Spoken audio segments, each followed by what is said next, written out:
Dikira aku miskin. Part 30. Ingin cerai.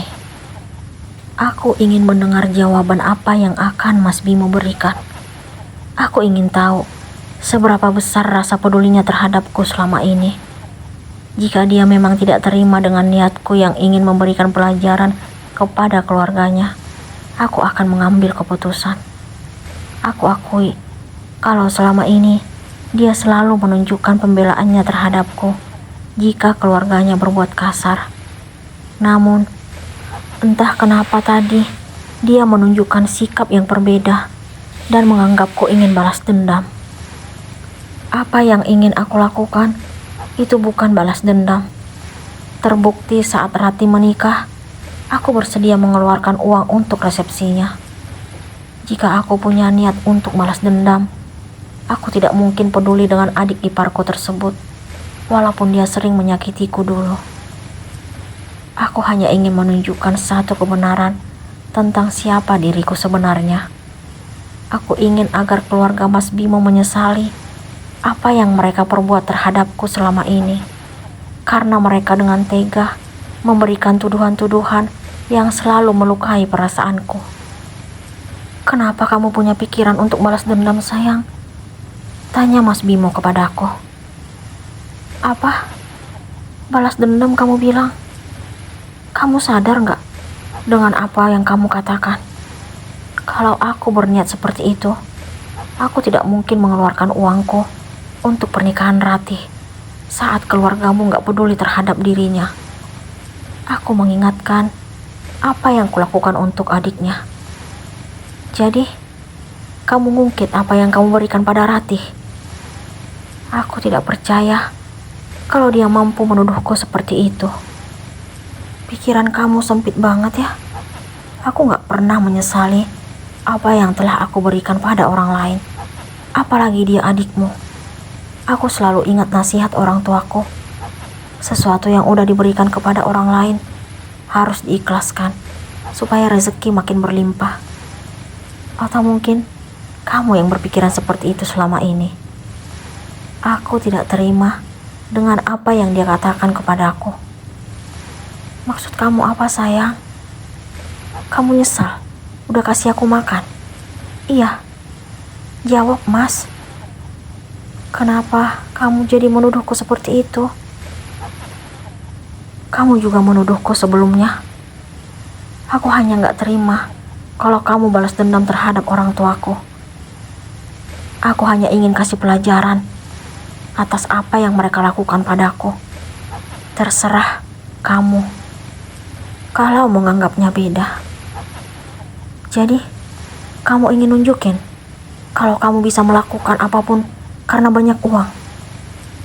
Sungguh, Mas Bimo yang aku kenal seolah-olah berubah menjadi sosok yang berbeda dari sebelumnya.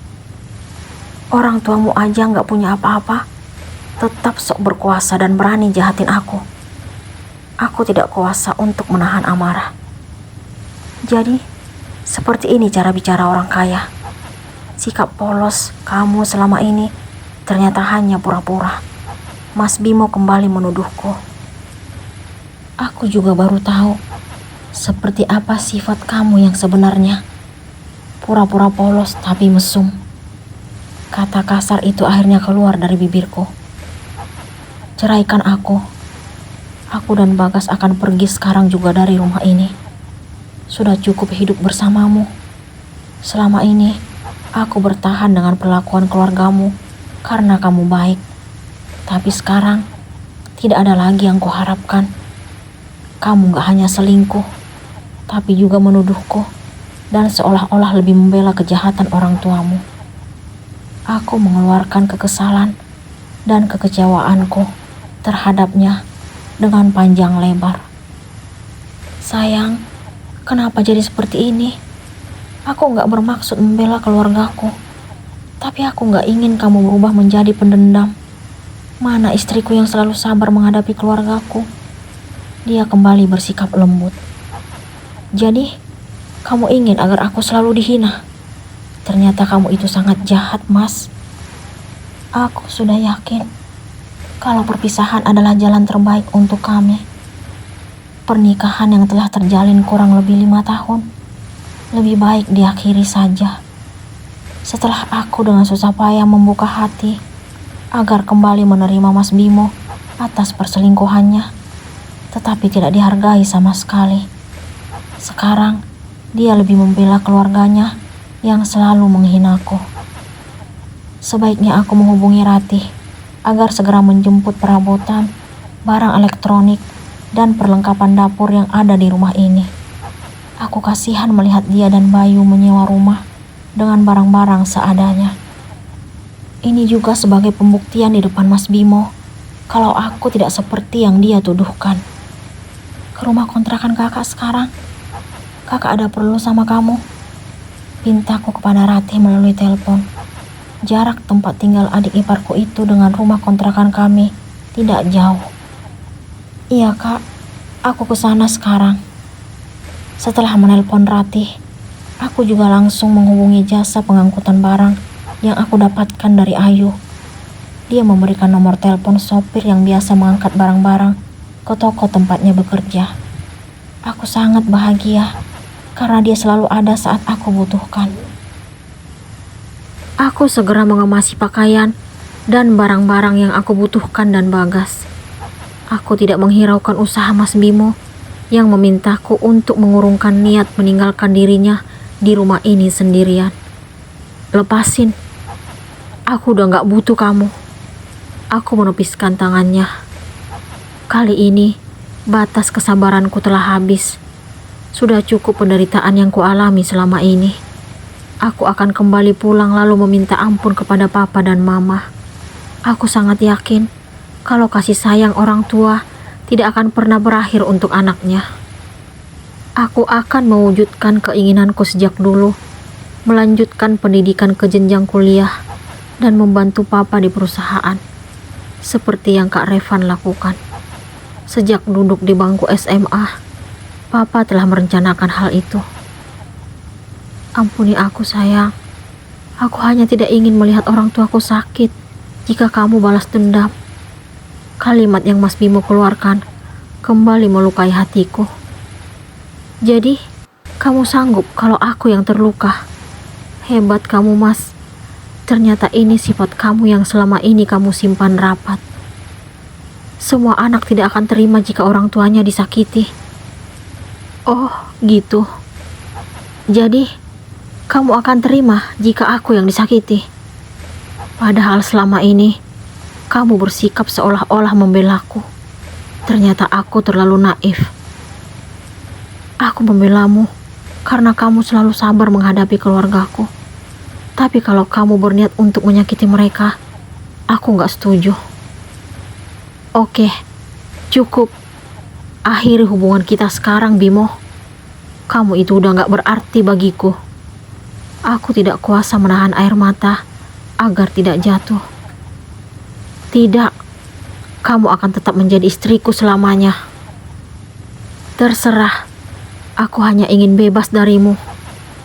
Aku segera mengirimkan pesan kepada Kak Ratu untuk menyampaikan kalau aku akan kembali ke Samarinda. Aku juga tidak menutupi apa yang terjadi saat ini.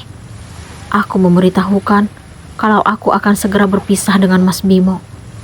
Awalnya, dia sangat terkejut, tetapi pada akhirnya mengaku sangat bahagia.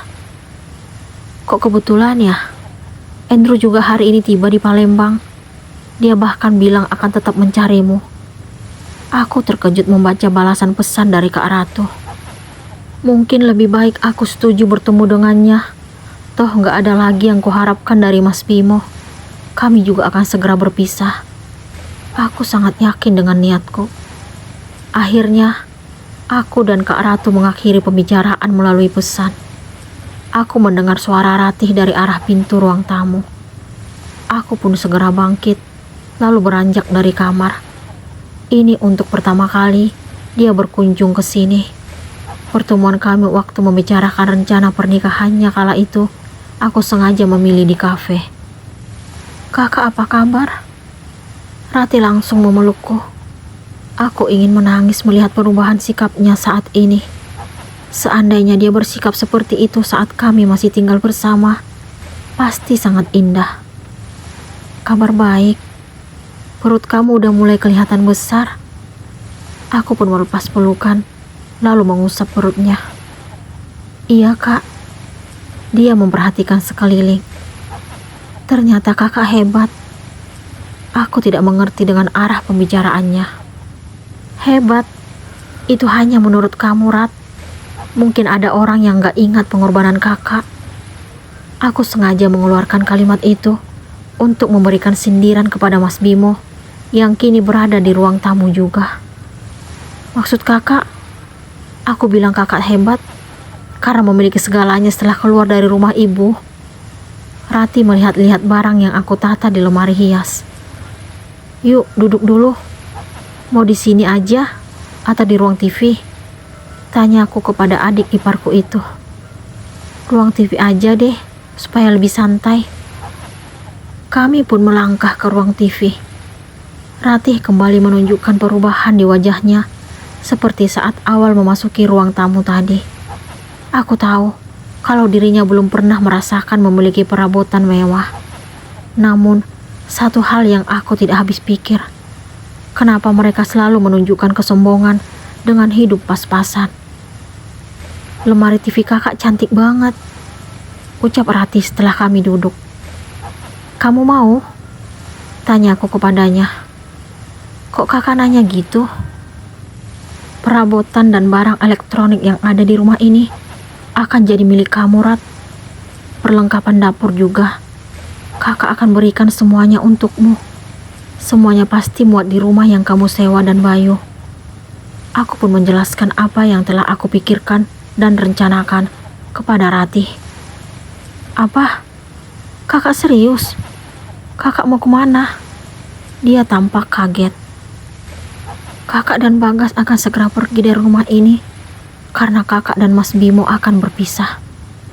Aku memberikan penjelasan kepadanya, sementara Mas Bimo bersikap seolah-olah memberikan isyarat agar aku tidak berbicara kepada Ratih. Namun, aku mengabaikannya. Berpisah? Maksudnya apa, Kak? Kami akan cerai. Apakah Bimo dan Clara akan benar-benar bercerai?